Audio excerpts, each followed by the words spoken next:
मांजलगाव शहरातील मोगरेकर किराणा ते चांदणी चौक या रस्त्याची दुर्व्यवस्था आणि रखडलेले काम याबाबत दैनिक चालू वार्ताने सातत्याने पाठपुरावा केला होता। या वृत्ताची दखल घेत मुख्याधिकाऱ्यांनी संबंधित विभागास सूचना दिल्यानंतर अखेर रस्त्याच्या कामाला सुरुवात करण्यात आली आहे। रस्त्याच्या समस्येमुळे परिसरातील नागरिकांना मोठा त्रास सहन करावा लागत होता। दैनिक चालू वार्ताने या संदर्भात मुख्याधिकाऱ्यांची भेट घेणार असल्याचे वृत्त प्रसिद्ध होताच प्रशासनातील सूत्रे वेगाने हलली। त्यानंतर संबंधित ठेकेदारांनी काम सुरू करण्याचे निर्देश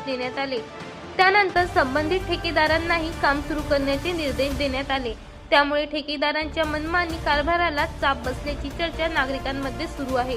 रस्त्याचे काम सुरू झाल्याने परिसरातील नागरिकांनी समाधान व्यक्त केले असून काम दर्जेदार आणि नियमानुसार पूर्ण व्हावे अशी अपेक्षा व्यक्त केली आहे। तसेच कामात कोणतीही हयगय अथवा थातुरमातुरपणा झाल्यास प्रशासनाने कठोर कारवाई करावी अशी मागणी नागरिकांनी केली आहे।